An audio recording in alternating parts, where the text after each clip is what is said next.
आनंद वर्धन जी, आपका तो अनुभव मुझसे बहुत ज्यादा है, लेकिन मैंने भारतीय राजनीति में ऐसा बहुत बिरला ही देखा है कि कोई नेता जिसको लेके जब भी उसकी बात करो, मैं जिस सोसाइटी में रहता हूँ आज से 2 डेढ़ साल पहले, वहां कभी बात करते थे लोग मुझसे पूछते थे मोदी का विकल्प कौन, तो मैं कहता था राहुल गांधी। तो मेरी तरफ ऐसी शक्ल से देखते थे कि जैसे मैंने बहुत बड़ा गुनाह कर दिया राहुल गांधी का नाम लेके।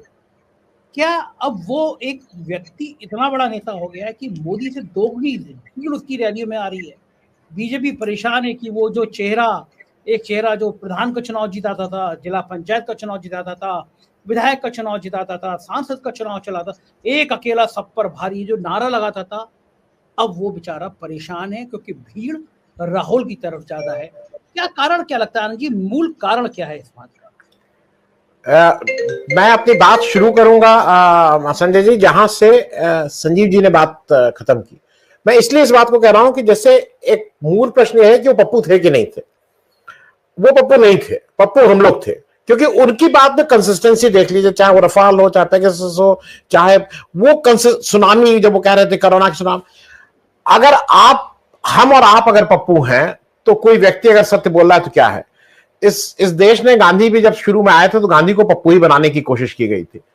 होता क्या है कि अगर आप खरे हैं तो थोड़ा लंबा समय लगता है, अगर आप मुलम्मा चढ़ा हुआ है तो उसकी पॉलिश उतरने में टाइम लगता है, और अब पॉलिश उतर चुकी है।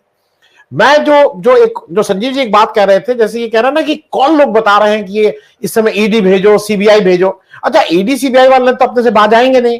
पुलिस वाले से कहिए कि जाके, या दिल्ली से कहिए कि जाके दूध रखाओ, तो पकड़े गए हैं ना राजस्थान में। अगर सारे वो हो जाए, कितना घूस लेते हुए पकड़े गए, भाई उनका वो part and parcel of the game है, part and parcel of the game है। ईडी, सीबीआई, पुलिस, हमारे यहां की इस तरह की संस्थाएं हैं, वो तनख्वाह लेके घर नहीं चलाती हैं। उनका एक सिस्टम है, और उस सिस्टम के बिना वो सर्वाइव नहीं करेंगे। तो पहली चीज आप भी पूछ रहे हैं कौन लोग ये बताते हैं। ये वो लोग बताते हैं जिन्होंने बताया होगा कि हरेन पांड्या को टिकट मत दो, जिन्होंने बताया होगा हरेन पांड्या का टिकट काटो, जिन्होंने बताया होगा संजीव भट्ट को जेल में भेजो, जिन्होंने बताया होगा सोहराबुद्दीन का एनकाउंटर करो, जिन्होंने बताया होगा कि जस्टिस लोया क्या केस लगवा के इनको क्या भेजो, जिन्होंने बताया होगा कि अडवाणी को अपने रास्ते से हटा दो। किसी ने तो बताया होगा ना। आज आप अपने दिमाग से सोचिए, साधारण सी बात थी, अडवाणी जी को अगर ये भारत का राष्ट्रपति बना देते, इनके बहुत से पाप धुल जाते। लोगों को लगता नहीं भाई देखो सीनियर आदमी था, गुरु था, बना दिया राष्ट्रपति, अब ठीक है प्राइम मिनिस्टर। नहीं, ये लोग दिल के छोटे लोग हैं। हम आपको इतना भी नहीं देंगे, जो महाभारत नहीं हुआ था कि हम एक सुई की नोक के बराबर भी नहीं देंगे। मैं यहां से इसलिए शुरू कर रहा हूं कि एक दो चीजें समझना होगा। राहुल गांधी को कुछ लोगों को लगता है नहीं आप गांधी नहीं कहते हैं, गांधी के कुछ गुण उनमें दिखते हैं। उनमें सत्य बोलने की हिम्मत है, एट द कॉस्ट कि मेरा नुकसान हो जाए तब भी। उनमें सरलता है, उनमें सादगी है, और उसमें लोगों से कनेक्ट होने की अभूतपूर्व क्षमता है। यह जरूर है कि राहुल गांधी पे परिपक्व हुए हैं बातचीत में। अब वो ये सब कॉलर चढ़ा के नहीं बात करते हैं, वहां चढ़ा के, उनमें भी, और वो शायद उम्र के साथ भी होती है। मैं जो आज से 20-25 साल पहले था, आज वो मैं नहीं हूं, वो उम्र का अपना होता है। लेकिन जो एक मैंने परिवर्तन राहुल गांधी में पिछले 5-7-10 दिन में देखा है, और चूंकि मैं उस परंपरा से आता हूं, राहुल गांधी में अब मुझे कभी कभी लोहिया नजर आते हैं। मुझे गांधी में आक्रामकता नहीं थी। अब राहुल गांधी लेकिन कहते हैं कि इस देश का प्रधानमंत्री अडानी का एम्प्लॉय है। ये गांधी कभी नहीं कहते, ये लोहिया कहते, ये बात लोहिया कहते। तो मुझे अब ये भी नजर आता है कि अगर वो कहीं हो रहे हैं तो लोहिया को भी देख रहे हैं, उनको ये उसमें वो आक्रामकता आ रही है। आपने राहुल गांधी को कभी सुना था आज तक ऑपोजिशन के लिए कहते? और सही बात है, कह रहे हैं कि अगर तेलंगाना में अमित शाह कह के आए हैं ना कि हम बैकवर्ड चीफ मिनिस्टर बनाएंगे, राहुल गांधी ने आज तक किसी के लिए नहीं कहा था। कह रहे हैं 2% वोट मिलेगा और बनाएंगे चीफ मिनिस्टर। मैं ये बात कह रहा हूं कि आज की तारीख में आप एक डिफरेंट राहुल गांधी को भी देख रहे हैं। अब आपने बात कही कि भीड़ क्यों आ रही है। हमारे जो प्रधानमंत्री जी मोदी जी जब जाते थे तो प्रधानमंत्री जी के ज्यादातर दौरे सरकारी होते थे, हरदम याद रखिएगा। वो किसी चीज के साथ उसको क्लब इन करते हैं। वो एक नया उन्होंने डेवलप किया था लाभार्थी। हम और आप उत्तर प्रदेश से हैं, डीएम को बाकायदा सर्कुलर्स और ऑर्डर्स निकलते थे कि इतनी बस लेके भेजिए, इतना वो भेजिए, जो सबके पास है, जो पब्लिक डोमेन में, अपने मन से नहीं कह रहे हैं। तो वो लाभार्थी होते थे, सरकारी महकमा होता था, उसके बाद भीड़ जुटती थी। मैं अभी मध्य प्रदेश था, आप शायद राजस्थान गए थे आप। मध्य प्रदेश में अगर ये चुनाव अगर बीजेपी के पक्ष में जाता है तो उसकी 101% शिवराज सिंह चौहान उसके कारण होंगे, उसके कारण दूर दूर तक मोदी जी नहीं होंगे। और अगर शिवराज सिंह चौहान जीत रहे हैं तो मोदी जी का, जैसे अडवाणी जी को उन्होंने हटाया था, इस मोदी जी की पूरी प्रण वो होगा कि शिवराज सिंह चौहान को चुनाव हराओ। और उसका कारण यह है कि शिवराज सिंह चौहान इसके बाद फिर चैलेंज करने की स्थिति में हो जाएंगे। मध्य प्रदेश इतना आसान नहीं, मध्य प्रदेश में it is only and only goodwill of Shivraj Singh Chouhan. मैं एक बात और कहूंगा, आप कह रहे हैं कि भीड़ क्यों आ रही है। मैंने अपने इस जीवन काल में मैंने 77 से मैं एक इलेक्शन में पार्टिसिपेट कर रहा हूं।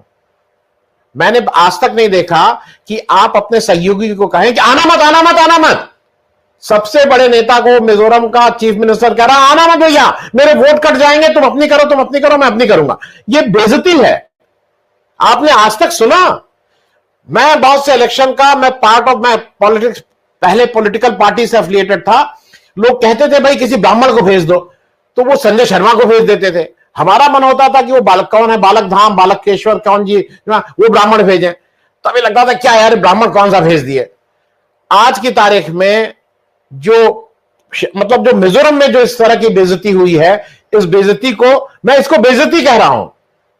आपके तुरुप के इक्के को कह रहे हैं कि आना मत, हमारे साथ स्टेज नहीं शेयर करेंगे तुम अपना। और ये जाने का इनका प्रोग्राम हो गया था, क्यों नहीं गए आप क्यों नहीं गए?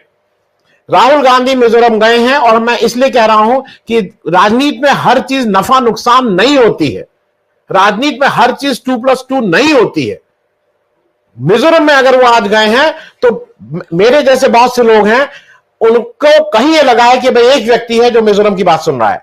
मणिपुर की वजह से हो सकता है मणिपुर में उनके वोट ना बढ़े, लेकिन मणिपुर में जिस तरह से वो लोगों के बीच गए थे, उससे उनके उत्तर प्रदेश में 2 वोट जरूर बढ़ेंगे। हो सकता है 2 लाख वोट ना बढ़े, लेकिन 2 वोट जरूर बढ़ेंगे। दूसरा एक जो बड़ा कारण है, अब लोग जुमले से थक गए हैं। अब लोगों को थकान हो गई है कि आदमी केवल और केवल झूठ बोलता है। इसके लिए एक बड़ा कारण यह भी है कि शायद वो कांग्रेस की अंदरूनी अपनी समस्याएं थी। कांग्रेस में पहले ये इनर्शिया बहुत था कि कौन इसको करे। कांग्रेस अब हर चीज का, हर जिसको कहते हैं, अगर मैं खराब शब्द यूज कर रहा हूं, ईंट का जवाब पत्थर से दे रही है। मोदी जी इतने इनकोहेरेंट हो गए हैं, जिन मोदी जी लोग कहते हैं ना कि क्या क्या क्या। याद रखिएगा, अटल बिहारी वाजपेयी इस देश के अभी तक के भाजपा के सबसे सफल वक्ता के रूप में हुए हैं। मैं उनको नेता, भाई ठीक है, बीजेपी के, आपको याद है कितने चुनाव हारे थे? 52 हारे, 57 मथुरा हारे, चौथे नंबर पे रहे थे। 62 हारे लखनऊ से हारे, 62। मतलब मैं सिर्फ इसलिए कह रहा हूं कि ये लोग चुनाव पे चुनाव हारते जाते थे, और चुनाव पे हारना जीतना इनके उसको तय नहीं करता था। मोदी जी जिस दिन चुनाव हार गए, उनकी अपना नेतृत्व ही उनको निकाल बाहर करेगा बीजेपी से, आप देखिएगा ना। तो अगर आज रैली में भीड़ नहीं आ रही है, अगर आज वहां नहीं आ रहा है, तो इसका सिर्फ और सिर्फ एक कारण है कि वो उत्साह है। मैं ये नहीं कह रहा हूं कि जितने लोग आ रहे हैं उतने लोग वोट देने लगेंगे, लेकिन राहुल गांधी ने इस देश के एक बड़े तबके में कुछ आशा की किरण वो की है। मैं जिस उम्र के पड़ाव पे हूं, मैं एक नेता के साथ था, वो मैं जॉर्ज फर्नांडिस के साथ बहुत लंबे समय तक रहा, उनको नेता मानता था। उसके बाद मैंने किसी दूसरे को नेता लायक ही नहीं समझा। लेकिन आज मुझे यह लगता है कि अगर कोई कहे कि आपका नेता कैसा हो, तो मुझे कोई इस कहने में सार्वजनिक रूप से नहीं कि राहुल गांधी नेता बनने लायक है। यह बात मैं इसलिए कह रहा हूं, मैं सार्वजनिक मन से इस बातों को कह रहा हूं। मेरा नेता सत्यवादी होना चाहिए, मेरा नेता पढ़ा लिखा होना चाहिए, मेरा नेता आडंबरहीन होना चाहिए, मेरा नेता से लोग जाके अपनी बात कह सके, मेरा नेता गाली गलौज वाला नहीं होना चाहिए। किस किस तरह की बातें करते हैं, किस किस तरह की बातें करते हैं। तो मुझे ऐसा लगता है कि मोदी जी अगर अभी भी समय है, अभी भी सामने आए, ये महंगे कपड़े अपने चेंज करने का शौक बदले, पुरानी हाफ जो कुर्ती पहनते थे उस कुर्ती में आए, तो मोदी जी का भला होगा। लोगों को लगेगा, जिसको कहते हैं ना सुबह का बुला शाम को आ गया है। लेकिन वो अभी भी दिन में मैं ये क्या अंतिम बात क्या खत्म करूंगा, मुझे हरदम दुख होता है कि एक आदमी अगर 4-4 6-6 बार कपड़े बदल रहा है, और वो भी कपड़े कौन सा इधर कौन सी पेन, लाल तो पीली वो टाई तो नीली टोपी, कितना टाइम लगता होगा आप खुद सोचिए। वो मतलब 4-5 कपड़े बदलने में एक देश के शीर्ष नेतृत्व जिसका एक एक मिनट कीमती है, वो इस देश के टाइम पे वो इस देश के कपड़े बदल रहा है भाई, at the cost of this nation. और लोग शायद इसको अब धीरे धीरे पहचान गए। Thank you Sanjay ji.